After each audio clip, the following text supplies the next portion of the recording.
I don't have a good excuse, Your Honor. I don't have a good one. I've never done anything like this before. You are minimizing your behavior. You are not accepting any of this stuff that you done. You drank when you weren't supposed to drink. You didn't make it 10 days from the time of the arraignment, and I put you on that test. I don't want to minimize any of it, and that's why I don't want to give any excuses. I don't want to minimize it. Please, I don't have anyone to take care of my kids. Please, Josh, please.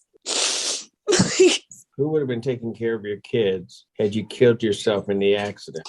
Oh. This Karen is back in court just 10 days after her DUI, already failing probation by drinking again. Now she's full of excuses, but Judge Simpson clearly isn't buying it. Let's see how this plays out. Ms. Kresnak, if you could please state your name again for the court. Michelle Kresnak. And Your Honor, thank you for the opportunity to meet with Ms. Kresnak. We could address the bond violation first, if that's okay with the court. Yes. Yes. Your Honor, I did go over that with Ms. Kresnak, and she was aware of it, Your Honor. She had already been in communication with Community Correction. She's taking it extremely seriously, Judge. I explained her options, and she wishes to admit to the violations, and then I could say some words on her behalf in regards to what the court may do. All right. She admits to the violations. Go ahead. What do you want to say about this? Because that's a rather high level. It is, Judge. Fully recognize that. And as you can tell, Ms. Kresnik's taking this extremely seriously. She understands the court's concern here and the serious nature of it. What I would suggesting for the court to consider, as noted in the bond violation report, she's on a sober link. I'm asking the court to consider having her fitted with a scram tether. I want to know what happened. She admits to the violation. I want to know why this happened. Sure. Ms. Kresnak, you want to go ahead and address that with the judge? Which portion? I want to know what happened. Why did I have a positive test? It really sounds really stupid. I was at a barbecue and my son gave me a slush and I didn't know that there was anything in it. I know now, and I couldn't tell, probably because I've been so used to just drinking things. I don't have a good excuse, Your Honor. I don't have a good one. It's a poor one, and I told Miss Wild, and I didn't. I don't have an excuse. I just don't have one. I don't have an excuse. It's completely my fault and my responsibility. Oh, it certainly is. But I'm having a hard time believing that it was just one drink. One drink? No. He gave me 2 slushes. And you couldn't tell after the first one? Sir, it's embarrassing to say that maybe I just don't even I'm sorry, sir. Pardon me? You got to a .08. I understand. And I think that it's just because at this point, after so many years of just not even tasting it anymore.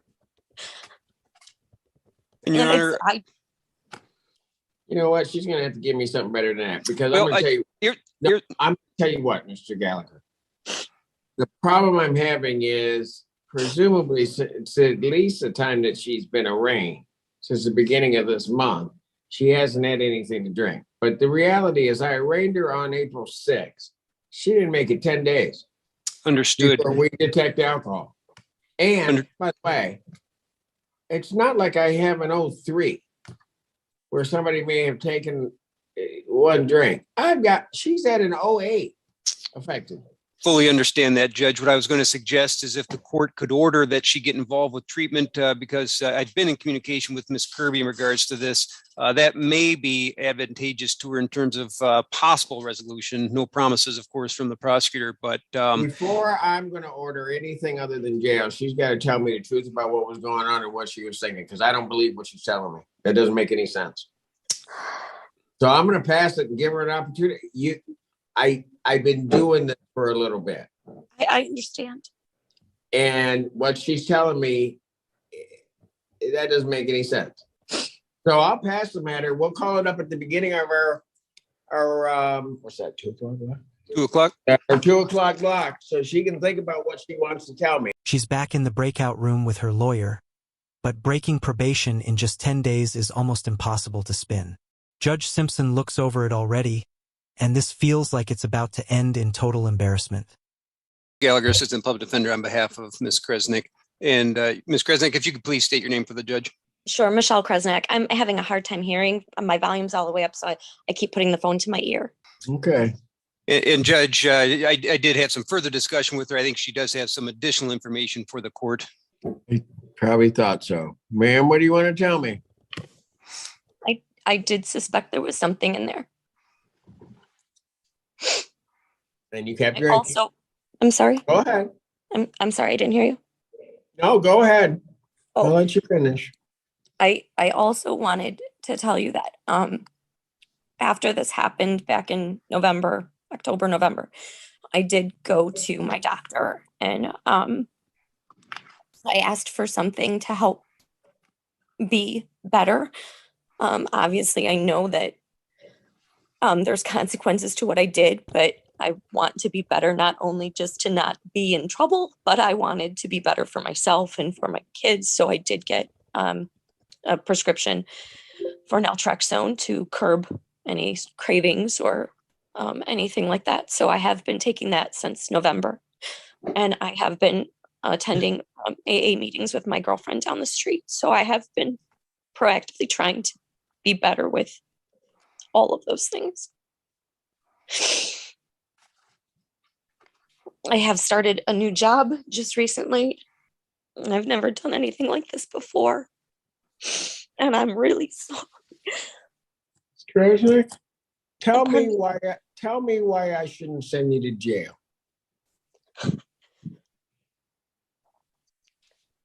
Because I am so very sorry and I don't want to have anything to drink. I don't want to have anything.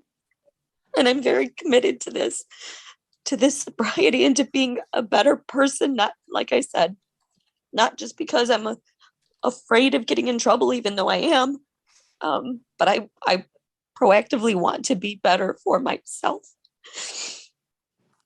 And it really is something that I am taking very seriously. So I have 2 kids. if that's true, why did the 16th even happen? I'm sorry, I can't hear you. If it's true, you're taking all of this seriously, why on the 16th did this incident happen?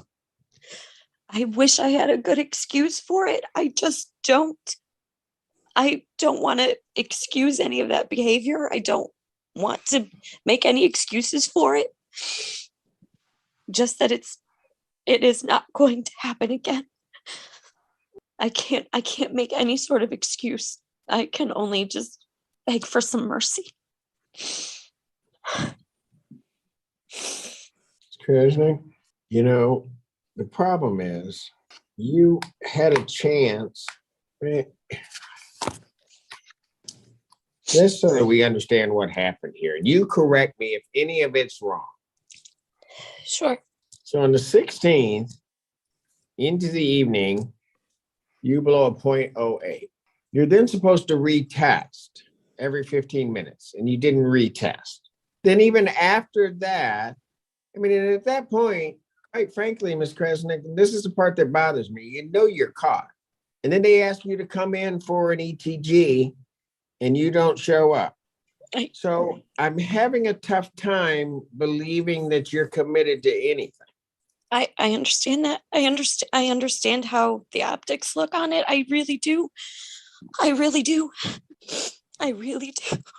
I've never been in trouble before. I don't do these things. I can't see anybody. What do you mean you can't see anybody? Oh, now I can see you. The screen went black. I'll tell you something, ma'am. I'm just going to try to make this as clear as I can. Even in everything you're saying, you are minimizing your behavior. You are not accepting any of this stuff that you've done on this. You had numerous opportunities, even before this gets to me, to kind of come clean, kind of deal with it, take the test, just accept it. When I first asked you the question about, you knowing. I mean, and you went in with your attorney. Presumably, when you came out, you really kind of lied to me then that, yeah, okay, I drank this, but I didn't know. And so every chance you get, you just either minimize your behavior or you just say, well, I didn't do this. Now, here's the thing that I also know.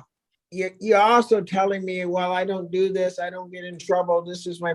The cold-hearted reality is this is just the first time you've been caught. You didn't just all of a sudden do something wrong and then this just happened. And so ultimately, you got to take all this seriously or not. I mean, you got your choice of what to do. I understand. But you also can't minimize it. You can't just say, I'm not going to do this. You didn't, think about this for a moment. You tested pot, you drank when you weren't supposed to drink. You didn't make it 10 days from the time of the arraignment, and I put you on that test. You didn't make it 10 days. So don't talk to me about any type of medication that you got back in November, because obviously you're not using it properly because you didn't make it 10 days. Then at the 10th day, when you blow, you then decide, well, I'm still going to try to cover up because I won't then follow the instructions that they gave me that I have to retest a positive blow. And so you didn't do that. So then we also then give you the opportunity, God bless the people at Community Corrections, to then try to even deal with that. So you need to come in for an ETG. And guess what you do? This person that wants to deal with this, you don't show.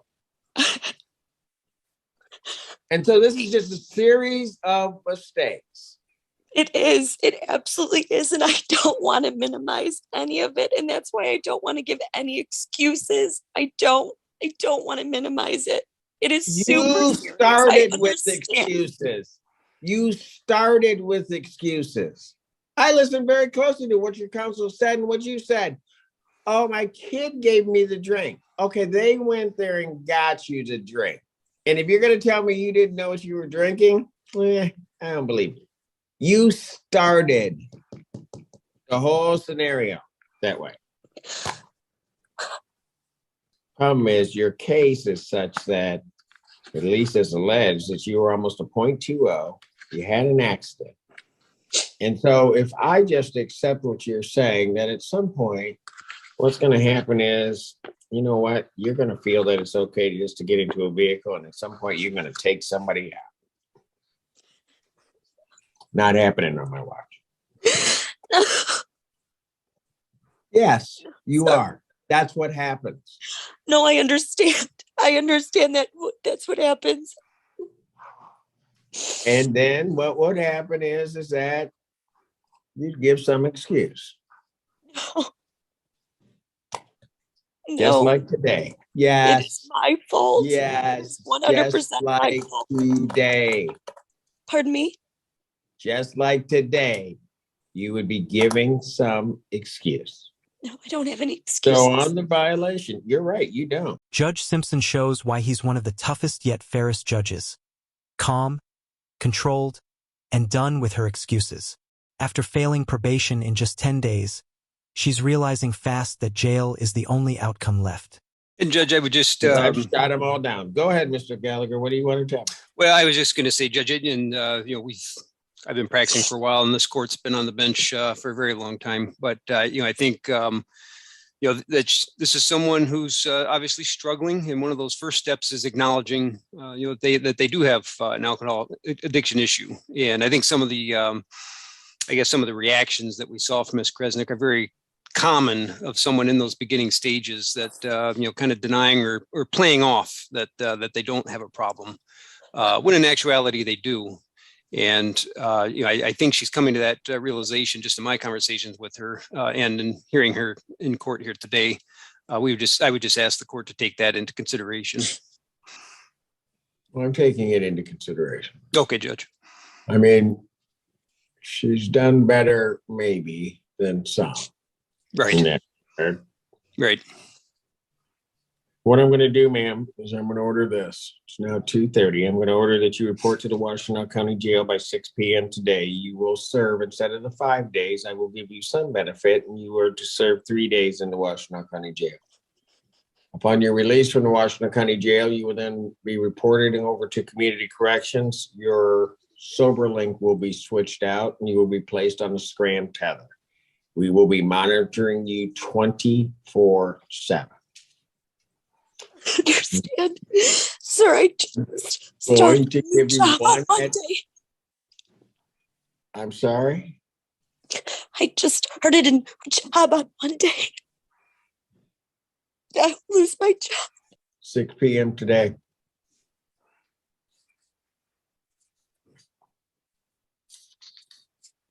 Understood, Judge. This matter will adjourn over. Please, I don't have anyone to take care of my kids. Please, Josh, please.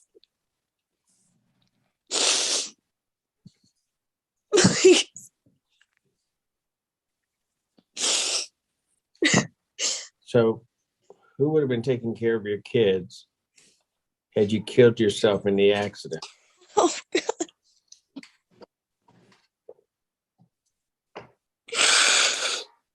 So adjourns out to 5/18/2022, 9 a.m., 6 p.m. Thank you. Thank you, Judge. She only got 3 days in jail after blowing off probation and even blaming her own kid for giving her the drink. Judge Simpson treated it as a warning shot, but if she keeps this up, the next sentence will be a lot longer.